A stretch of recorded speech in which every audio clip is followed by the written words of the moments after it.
Dual lecture को आज हम लोग कंटिन्यू करेंगे और उसके आगे है फोटो इलेक्ट्रिक इफेक्ट।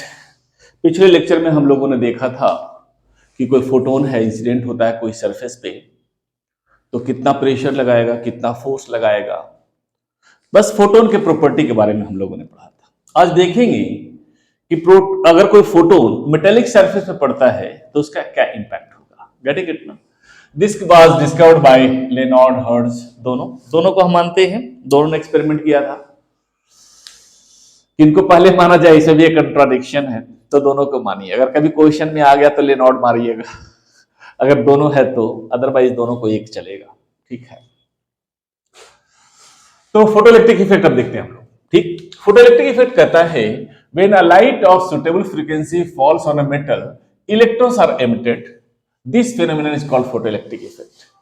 कोई सरफेस पे हम लाइट इंसिडेंट करवाते हैं, सपोज ये कोई मेटेलिक सरफेस है, इस पे कोई लाइट इंसिडेंट होता है, suppose this is the metallic surface, इस पे कोई लाइट इंसिडेंट होता है, सपोज दिस, इसका एनर्जी होगा h new, right.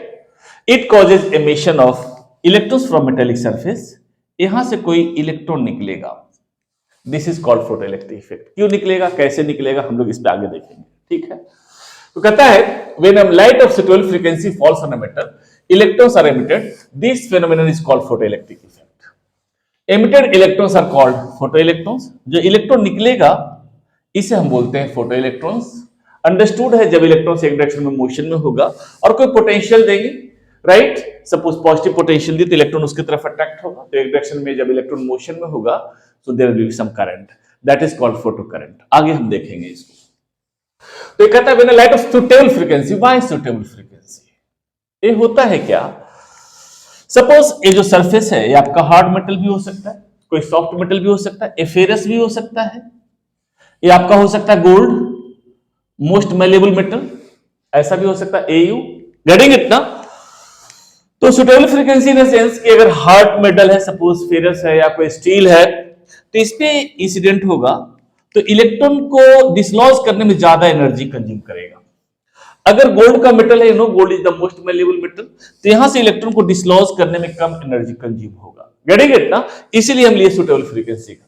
By the way, कुछ भी हो, कोई मेटल सरफेस पे सपोज लाइट इंसिडेंट होता है कोई पर्टिकुलर फ्रीक्वेंसी का, it causes emission of electrons from metal surface, that is called photoelectric effect. Clear? ये कैसे कैसे निकलेगा हम लोग देखेंगे इसको। And the emitted electrons are called photo electrons.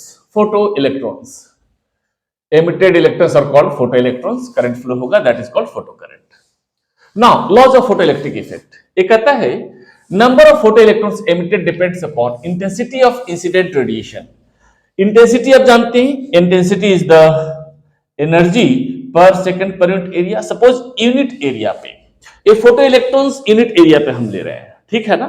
Suppose unit area पे इंटेंसिटी लाइट का ए है, सपोज 3 रेडिएशन 3 फोटोन्स इंसिडेंट होता है और 3 फोटोन इंसिडेंट होता है, तो सपोज एक इलेक्ट्रॉन निकालता है। सारा का सारा फोटोन इलेक्ट्रॉन को डिसलॉज नहीं करता। क्यों? सपोज कोई मेटेलिक सरफेस हम ऐसा लेते हैं, सपोज सरफेस हम ऐसा लिए, कोई मेटेलिक सरफेस है जिसका थिकनेस टी दिया हुआ है, सपोज ए मेटेलिक सरफेस का थिकनेस टी दिया हुआ है, तो हो सकता है कि 3 फोटोन इंसिडेंट हुआ मेटेलिक सरफेस पे।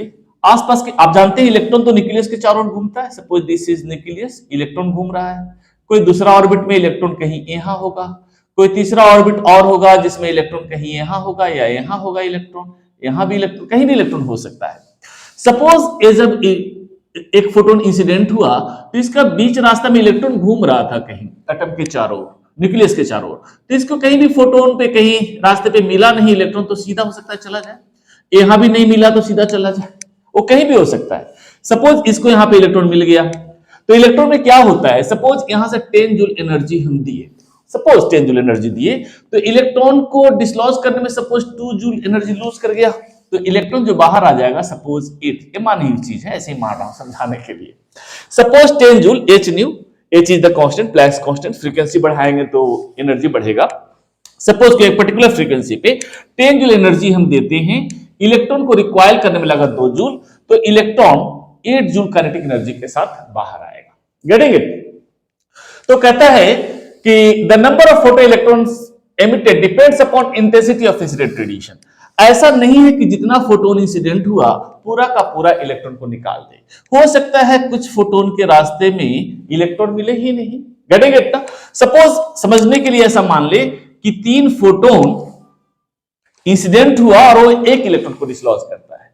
इंटेंसिटी अगर बढ़ा दिए, 3 की जगह पे हम 6 फोटोन इंसिडेंट करवा दिए, 2 3 एंड 3 पहले से 6 फोटोन्स, तो हो सकता है 2 इलेक्ट्रॉन को डिसलॉज करे, 2 इलेक्ट्रॉन को डिसलॉज करे। गेटिंग इट ना? तो ये कहता है the number of photo electrons depends upon intensity of incident radiation. Intensity ज्यादा होगा तो ज्यादा इलेक्ट्रॉन डिसलॉज होगा मेटालिक सरफेस से। Getting it? इसमें एक चीज याद रखिएगा, photon gives total energy to single electron inside the metal.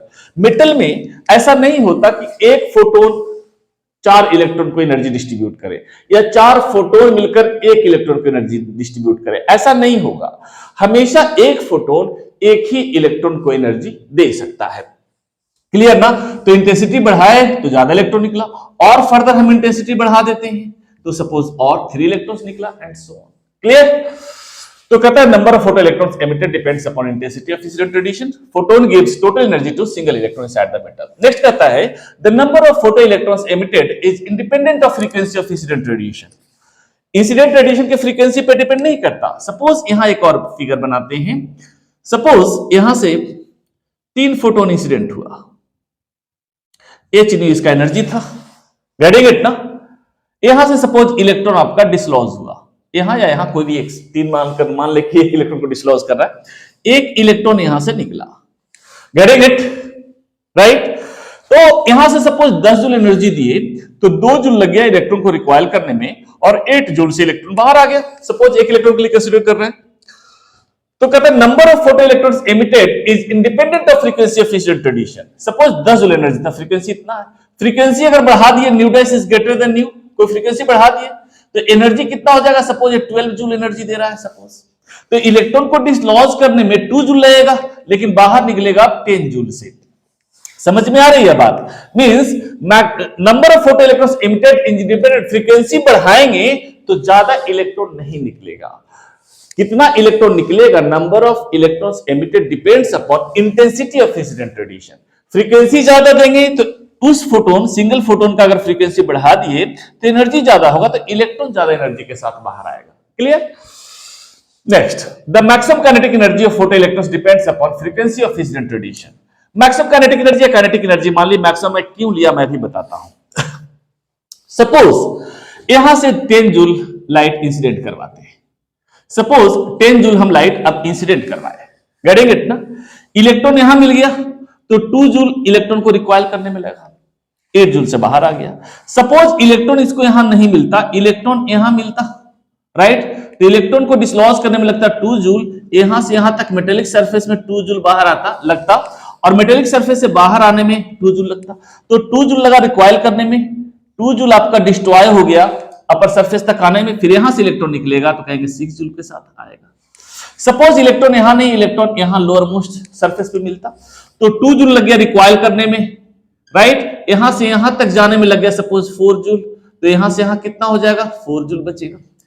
4 2 6 6 4 10। Getting it ना? तो मैक्सिमम एनर्जी क्या होगा? By the way metal upper surface पे इलेक्ट्रॉन मिल गया तो जो अपर सरफेस से इलेक्ट्रॉन जो निकलेगा उसका एनर्जी, काइनेटिक एनर्जी मैक्सिमम होगा।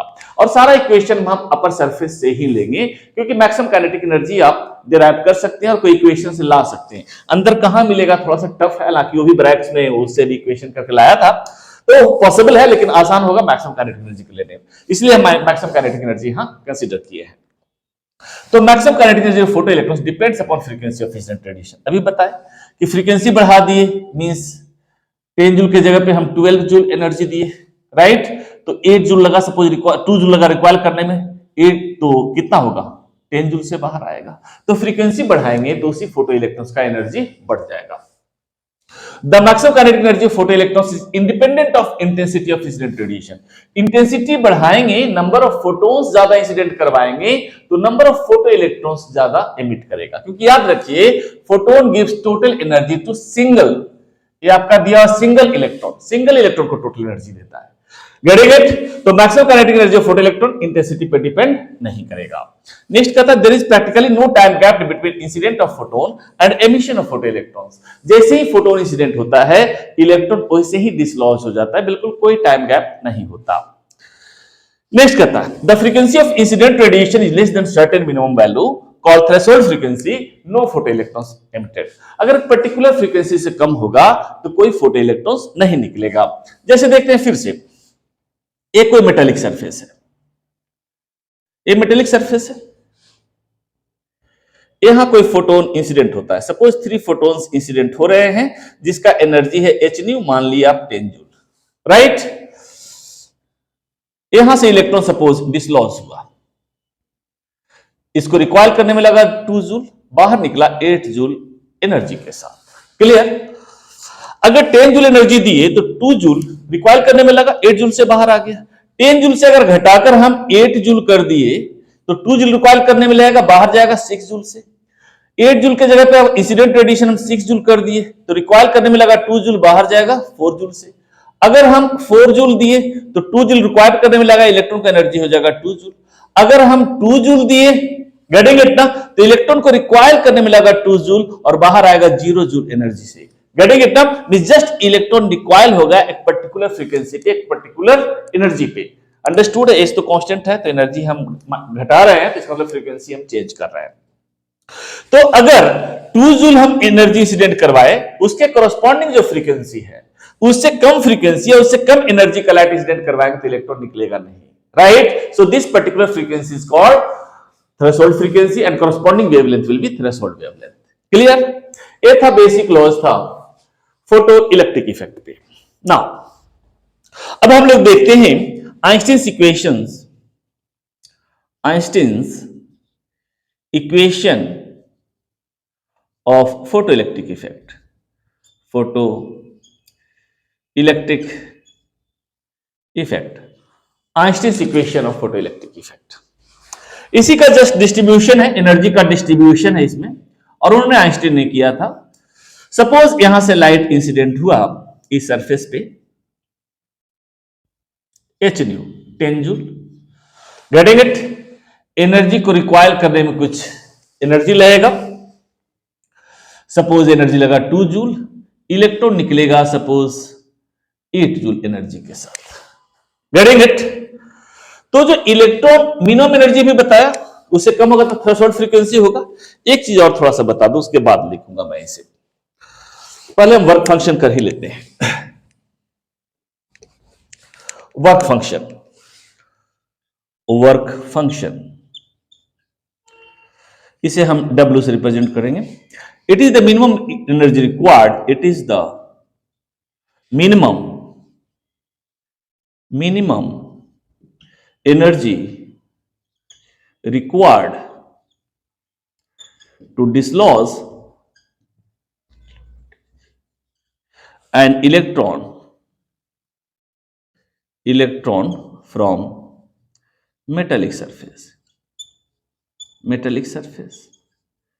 right? मेटेलिक सरफेस से लगा 2 जूल, 2 जूल से कम एनर्जी होगा तो इलेक्ट्रॉन ही डिसलॉज नहीं होगा। क्लियर ना? तो इस इतना अमाउंट का एनर्जी दिए तो उसको बोलेंगे वर्क फंक्शन, उससे कम होगा तो इलेक्ट्रॉन नहीं निकलेगा। तो कह सकते हैं W is equal to H nu naught, nu naught is called threshold frequency and corresponding लिख सकते हैं ऐसा भी, W is equal to HC upon lambda naught. Here lambda naught is threshold wavelength, lambda naught आपका threshold wavelength होगा। अब हम लोग देखते हैं Einstein's equations, Einstein's equation of photoelectric effect,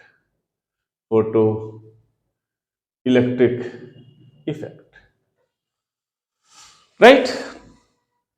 एक कहता है सपोज कोई मेटेलिक सरफेस है आपका, बिल्कुल वैसे ही ये मेटेलिक सरफेस है, सपोज लाइट इंसिडेंट हुआ, h न्यू फ्रीक्वेंसी का, सपोज 10 जूल एनर्जी है, इलेक्ट्रॉन को रिक्वायर करने में जो लगा 2 joule, that will be your work function. Clear? 8 joule से इलेक्ट्रॉन बाहर आ जाएगा, 8 जूल से इलेक्ट्रॉन बाहर आ जाएगा, राइट। तो टोटल एनर्जी जो है कितना है आपका एच न्यू, इसको आप ई मान सकते हैं, E is equal to H nu दिए हम, तो कितना हुआ एच न्यू दिए। अब एनर्जी में कुछ एनर्जी लग गया इलेक्ट्रॉन को डिसलॉज करने में, इलेक्ट्रॉन को डिसलॉज करने में जो एनर्जी लगता है that is called work function, so W plus maximum kinetic energy के साथ बाहर आ जाएगा के मैक्स, राइट। आप ये भी लिख सकते हैं H nu is equal to H nu naught plus K max, तो K max is equal to H nu minus H nu naught, यही आपका आइंस्टीन्स रिलेशन है, this is your Einstein's relation, Einstein's relation, Einstein's relation. इसको further आप इस तरह से लिख सकते हैं, एच कॉमन ले लिए तो 1 upon lambda minus 1 upon lambda naught. आप ऐसा भी लिख सकते हैं K max is equal to H C F, हाँ लिख दिए ठीक है, 1 अपॉन लैम्डा नॉट। तो ऐसा करें, पहले एक स्टेप लिख लीजिए ऐसा, उसके बाद लिखेंगे सी लिखा नहीं, H nu minus nu naught. इसे आप ये भी लिख सकते हैं C is equal to nu lambda, you know C is equal to nu lambda, तो nu is equal to C upon lambda लिख सकते हैं, so H C into 1 upon lambda minus 1 upon lambda naught, lambda naught with threshold wavelength, ऐसा भी लिख सकते हैं, इस फॉर्म में भी लिख सकते हैं इसको, clear. This is Einstein's relation. अब यहां से अगर हम देखें जो आपका एनर्जी, टोटल एनर्जी हम दिए ई, आपका यही एनर्जी ई था। अगर यहां आपने देखा था वर्क फंक्शन, ठीक है ना, मैक्सिमम काइनेटिक एनर्जी के टर्म में अगर निकाले हम, अगर हम ग्राफ निकालते हैं इस केस में,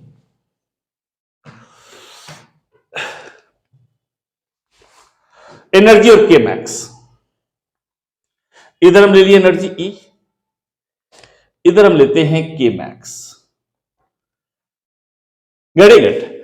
तो आपने देखा था मैक्सिमम काइनेटिक एनर्जी हम कंसीडर किए थे अपर मोस्ट सरफेस से, क्लियर ना।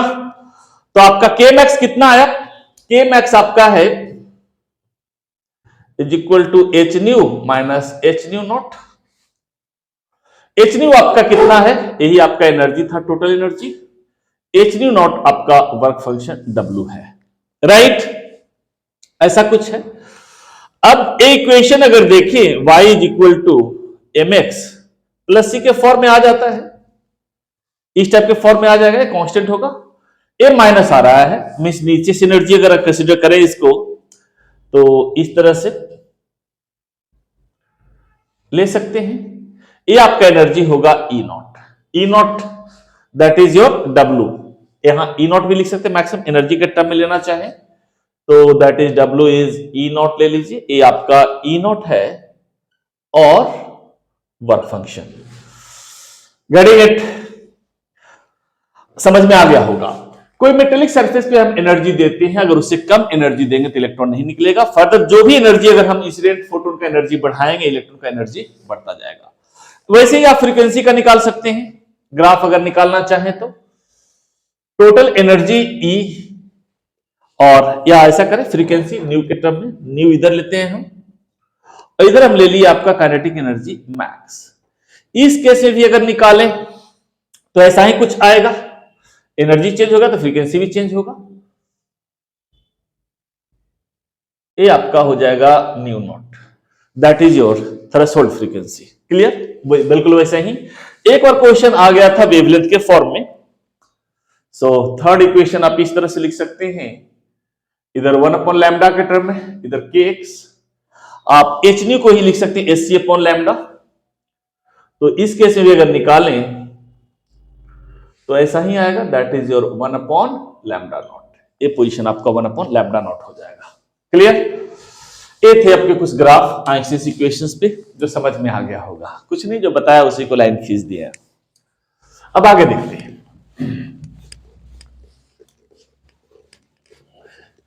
विंटर में रब करना भी टफ काम है।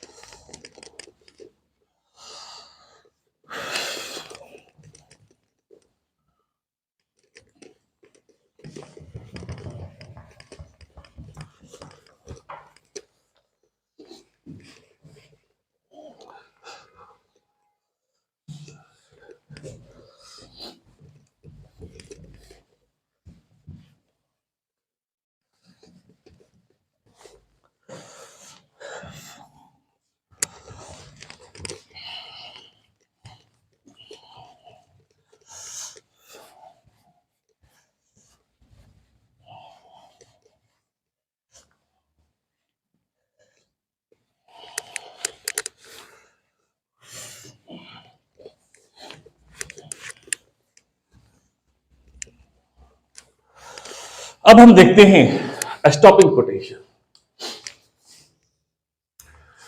स्टॉपिंग पोटेंशियल और कट ऑफ पोटेंशियल, और हम इसे रिटार्डिंग पोटेंशियल भी बोलते हैं। रिप्रेजेंट करेंगे हम VF से।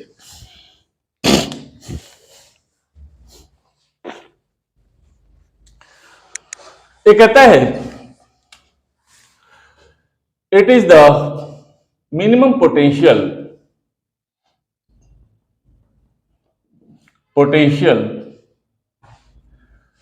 required to stop the emission of photoelectrons।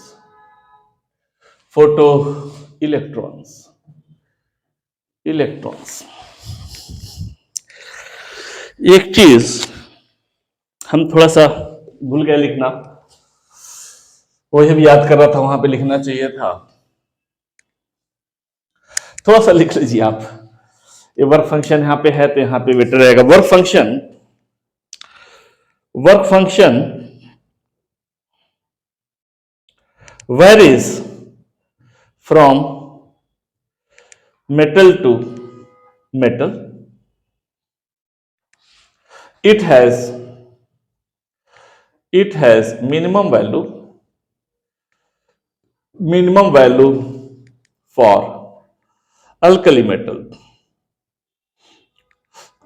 Alkali metal जानते हैं सॉफ्ट है। मैं अभी बताया कोई सरफेस पे लाइट इंसिडेंट हुआ, इलेक्ट्रॉन को डिसलॉज करने में जो एनर्जी लगा that is work function.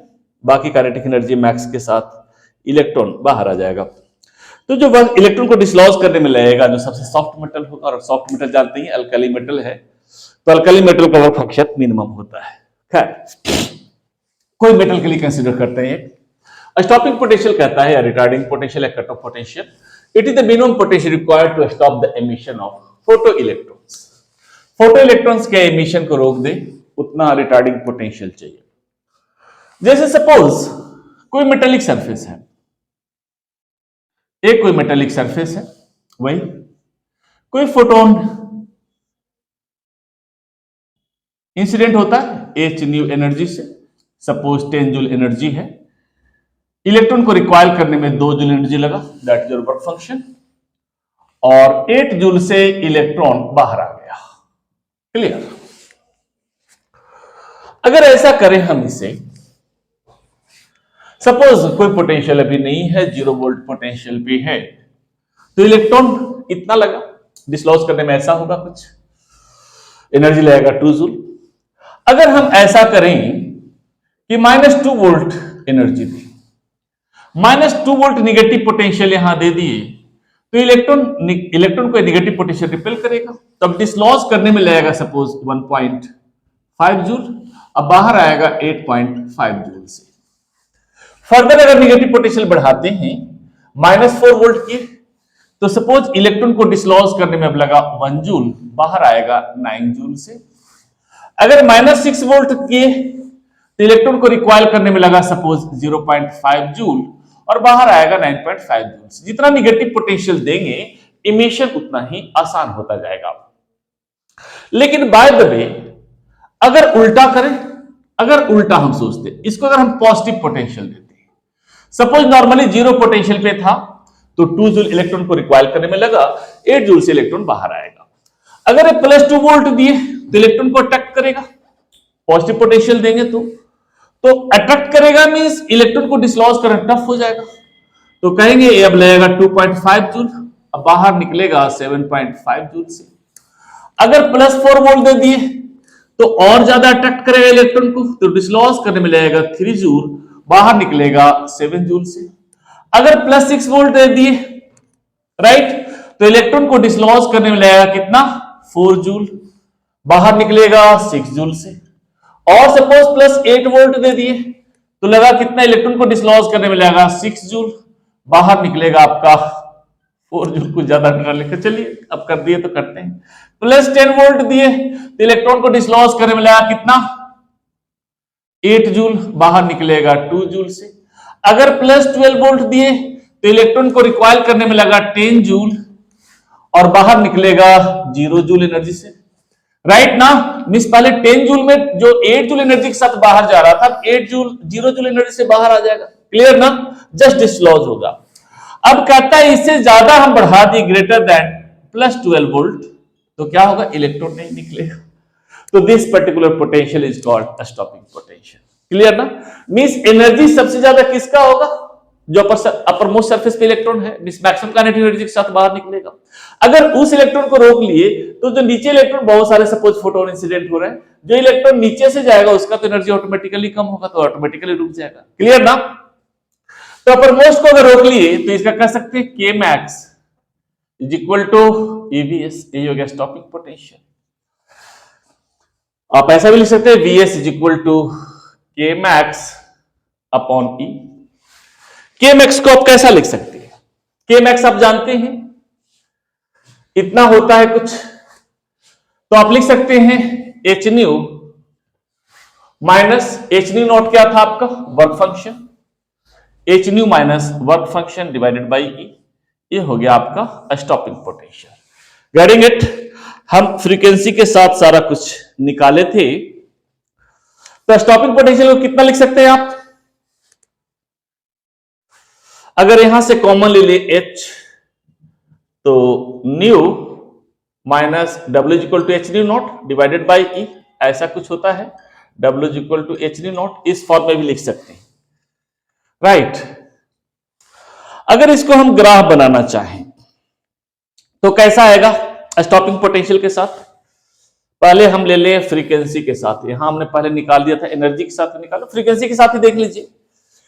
Frequency के साथ अगर हम स्टॉपिंग पोटेंशियल लें, वीएस का अगर ग्राफ बनाए तो बिल्कुल पहले ही जैसा होगा, एक पर्टिकुलर फ्रीक्वेंसी पे ये new not frequency, getting it ना, उसके बाद देखिए अगर फ्रीक्वेंसी हम बढ़ाते हैं तो स्टॉपिंग पोटेंशियल बढ़ेगा, क्योंकि एनर्जी 10 जूल दिए, 10 जूल में स्टॉपिंग पोटेंशियल है सपोज 12 वोल्ट, 12 वोल्ट हम एनर्जी दिए, प्लस 12 वोल्ट दिए तो इलेक्ट्रॉन का एमिशन रुक गया, इलेक्ट्रॉन मूव नहीं करता। अगर एनर्जी बढ़ा देंगे, 10 जूल के जगह पे 12 जूल कर दिए तो 12 वोल्ट पे तो रुक गया, 2 जूल से बाहर आ जाएगा, तो अंडरस्टूड है आपका बढ़ाना पड़ेगा स्टॉपिंग पोटेंशियल। क्लियर, तो यहां से यहां बढ़ाना पड़ेगा। एक पर्टिकुलर पे होता है, अगर निकालना चाहे उसी के फॉर्म में तो H nu naught by C कर सकते हैं, H nu naught by C, getting it ना, अगर इतना दें आप तो रुक जाएगा। दूसरा आप चाहें तो करंट के टर्म में निकाल सकते हैं, फ्रीक्वेंसी अगर ऐसा लें और इस डायरेक्शन में हम ले लिए photo current I, that is your photo current. Photo current in sense अब देख लेते हैं थोड़ा सा, एक कोई मेटालिक सरफेस है आपका,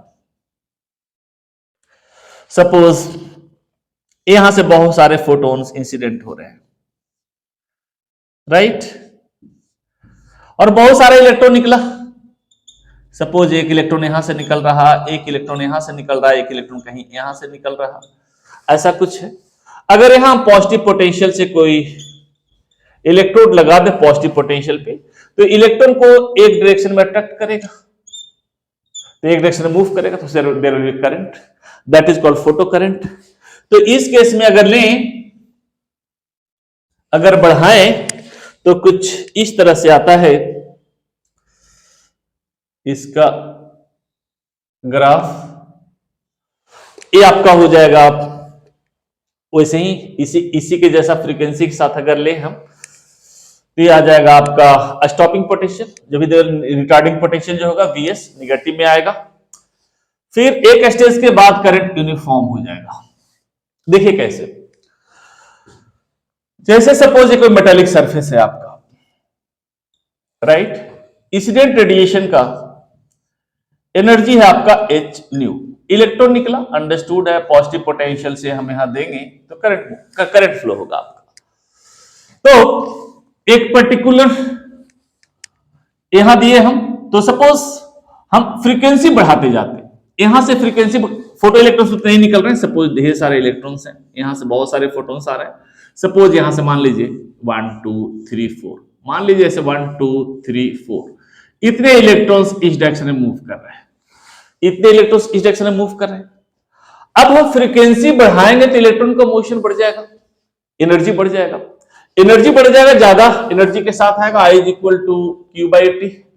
एनर्जी ज्यादा होगा तो कम समय लगेगा तो करंट ज्यादा फ्लो होगा। गेटिंग इट ना? एक स्टेज पे सपोज इसका पॉजिटिव पोटेंशियल इतना दिए कि सपोज 50 इलेक्ट्रॉन्स तक ही अट्रैक्ट कर सकता है, उससे ज्यादा इलेक्ट्रॉन निकलेगा तो फर्दर पोटेंशियल बढ़ाना पड़ेगा। क्लियर ना? तो उस पर्टिकुलर करंट जो मैक्सिमम करंट होगा that is called saturation current and that will be your I naught, right, and this is saturating frequency, जो भी कह सकते हैं इसको, फ्रीक्वेंसी के टर्म में अगर लें तो उस पर्टिकुलर फ्रीक्वेंसी पे करंट जो सैचुरेट हो जाएगा। तो इसका ग्राफ कुछ इस तरह से आएगा। अब आगे देखते हैं, ये था फोटो इलेक्ट्रिक, समझ में आ गया होगा, क्लियर ना? पक्का? क्योंकि फ्रीक्वेंसी बढ़ाएंगी तो करंट बढ़ता जाएगा, राइट। एक स्टेज पे जितना इसका पोटेंशियल उतना ही इलेक्ट्रॉन्स को एक डायरेक्शन में मूव करवा सकता है।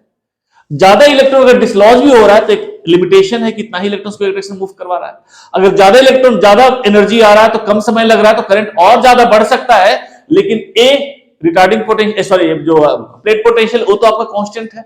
आप फर्दर ज्यादा करंट बढ़ाना चाहते हैं तो प्लेट पोटेंशियल बढ़ाना पड़ेगा। इसकी कैपेसिटी है कितना इलेक्ट्रॉन्स को एक डायरेक्शन में मूव करवा सकता है, that is called saturation current. ठीक है ना? ये था आपका photo electric effect. Photo electric effect के एप्लीकेशन चलिए थोड़ा बहुत कर लेते हैं हम लोग, है ना? ऐसे है नहीं सिलेबस में, रफली बुक्स में देख लीजिएगा, मैं थोड़ा सा बता देता हूं इसमें।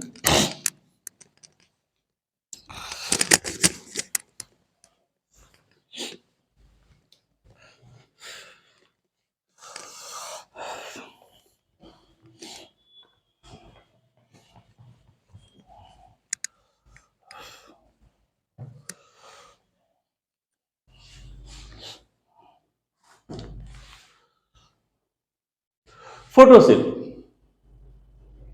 फोटोसेल, फोटो जानते हैं, photo means light. It is a device, it is a device which converts which light energy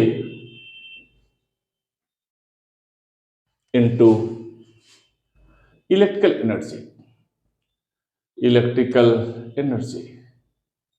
ये लाइट एनर्जी को इलेक्ट्रिकल एनर्जी में कन्वर्ट करता है। फोटोसेल दो तरह का होते हैं। Photocell is of two types, one is your photovoltaic, photovoltaic cell, and second is, हाथ दुख जाता है, फोटो एमिसिव सेल। इसका कंस्ट्रक्शन देख लीजिए अगर चाहें तो, अदरवाइज जरूरत नहीं है उसको। सेल है जो लाइट एनर्जी को इलेक्ट्रिकल एनर्जी में कन्वर्ट करता है, देखने की भी जरूरत नहीं है, ठीक है ना? एप्लीकेशंस थोड़ा देख लीजिए इसका। एप्लीकेशंस,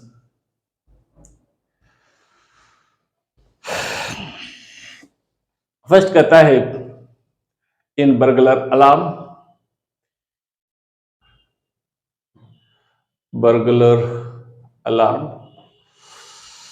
बर्गलर अलार्म इस विदेशों में सब ज्यादा यूज होता है।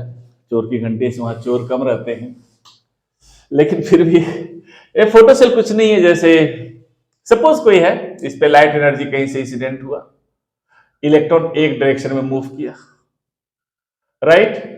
इलेक्ट्रॉन एक डायरेक्शन में मूव किया तो सम करंट, करंट होगा।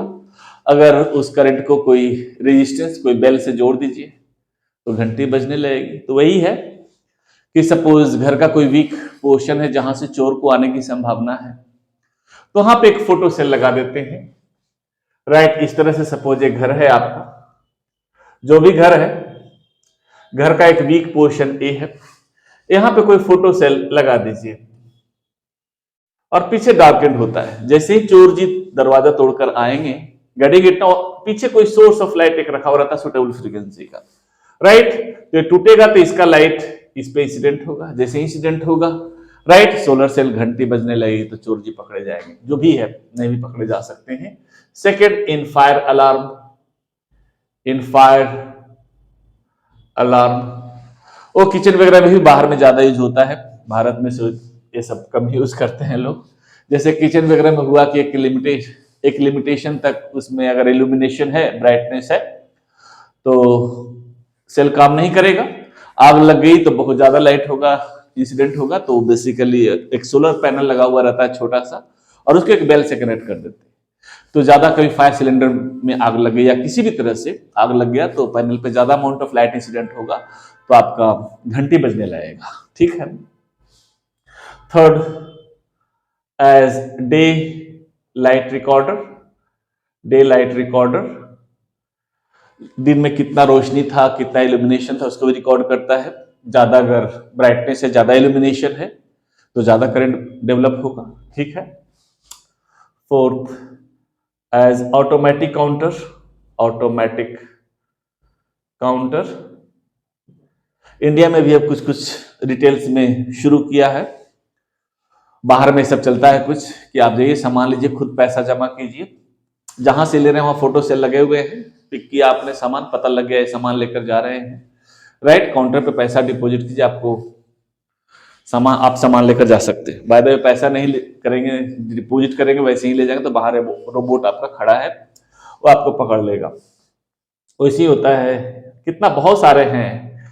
चलिए एक और लिखिए, इन reproduction of sound, reproduction of sound in a cinema hall, cinema hall में रिप्रोडक्शन ऑफ साउंड, बहुत सारे एप्लीकेशन है। ये सब चाहे तो बस यही थोड़ा सा मजेदार रखने के लिए मैंने करवा दिया, अदरवाइज कुछ है नहीं इसमें रखा हुआ ना। अब देखते हैं डी ब्रोगलीज हाइपोथेसिस।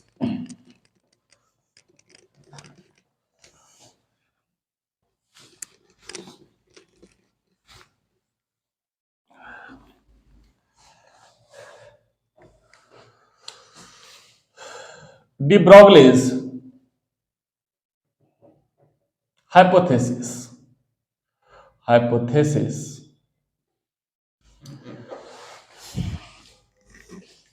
ये कहता है all material particles, all material particles in motion possess wave character also, wave character also. All material particles in motion possess wave character also. So particles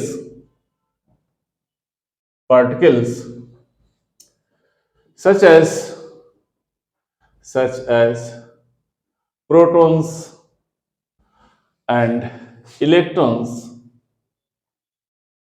और भी हो सकते हैं charge particles, have wave associated with them, associated with them, called matter wave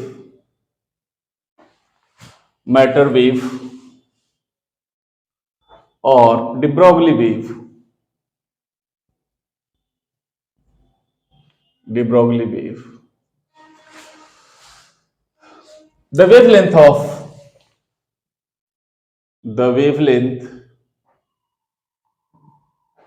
of corresponding wave is called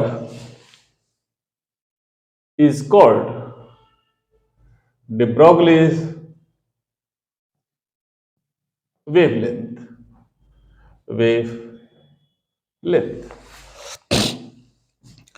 जैसे पहले मानते थे हम कि लाइट इज अ वेव, बाद में मान ली गई कि पार्टिकल कैरेक्टर भी है। लाइट इज अ वेव और उसमें पार्टिकल नेचर भी है। लाइट एक वेव है, राइट, उसमें पार्टिकल नेचर आ जाता है जब लाइट का, पार्टिकल का स्पीड लाइट के कंपेरेबल हो। तो डी ब्रोगली ने इसका उल्टा सोचा उसने कहा कोई वेव में अगर पार्टिकल कैरेक्टर है तो कोई भी पार्टिकल को अगर लाइट के कंपेरेबल स्पीड दे दें तो उसमें भी वेव कैरेक्टर आ जाएगा, राइट। तो उसने ही कहा कि दुनिया का कोई भी पार्टिकल को अगर लाइट के कंपेरेबल स्पीड से फेंक दिया जाए तो उसमें वेव कैरेक्टर आ जाएगा, जिसे हम बोलते हैं मैटर वेव या डी ब्रोगली वेव। अब हर पार्टिकल को तो फेंका नहीं जा सकता, कोई भी पार्टिकल, टेबल चेयर, हाथी घोड़ा, किसी भी चीज को बहुत ज्यादा स्पीड से फेंक दें तो वेव जैसा बिहेव करने लगेगा।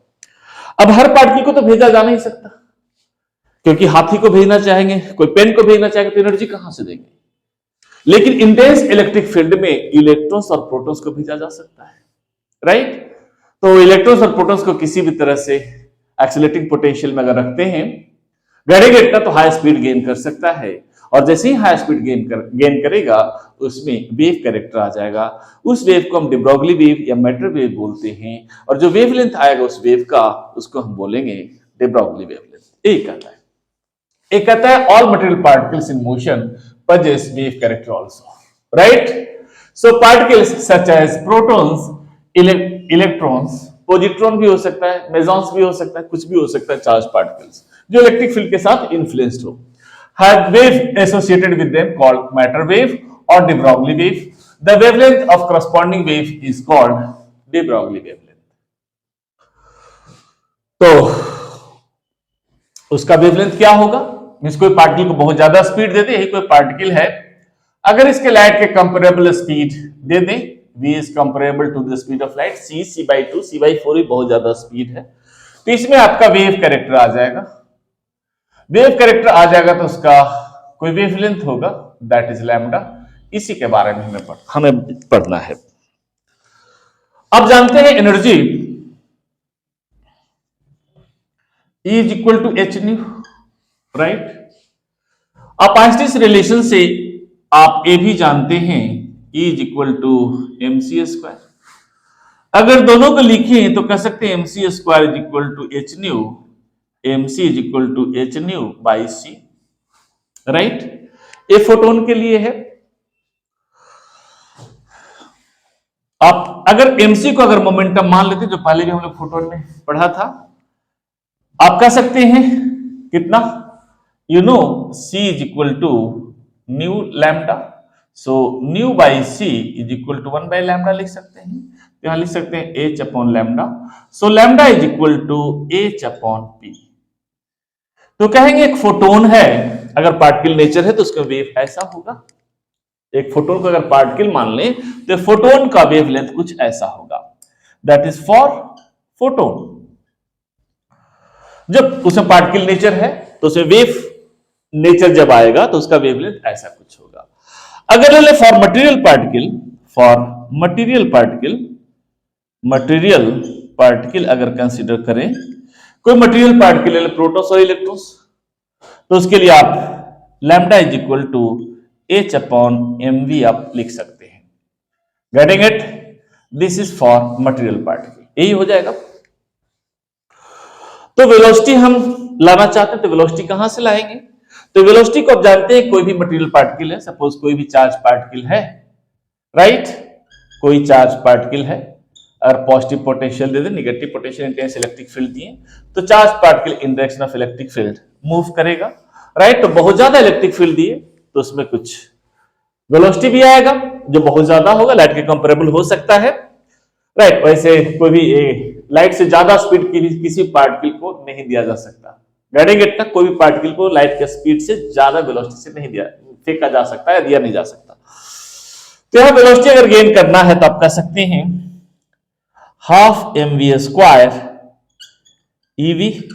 एवी आप मान लीजिए वोल्टेज है इसका, एक्सीलरेटिंग वोल्टेज, या स्मॉल वी मान लीजिए, कैपिटल वी है, इसको हटाएंगे ही हम, तो आप लिख सकते हैं V square is equal to EV twice EV divided by M. एक कैपिटल वी है, याद रखिएगा। सो V का वैल्यू आप दें तो twice E accelerating voltage divided by M under root, ऐसा कुछ होगा। अब ये वैल्यू यहां हम पुट करते हैं, so lambda is equal to H upon M into V. V का वैल्यू आप पुट कर दीजिए यहां से, तो ये आप आएगा twice E V accelerating voltage that is M. Understood है आपका ए स्मॉल वी, ये आपका वेलोसिटी है और ये आपका पोटेंशियल डिफरेंस है दैट इज योर वोल्टेज। ठीक है, so lambda is equal to H upon twice M E V under root. अगर ही निकालते हैं फॉर इलेक्ट्रॉन, इलेक्ट्रॉन का mass is 9.1 into 10 to power minus 31 kg and charge is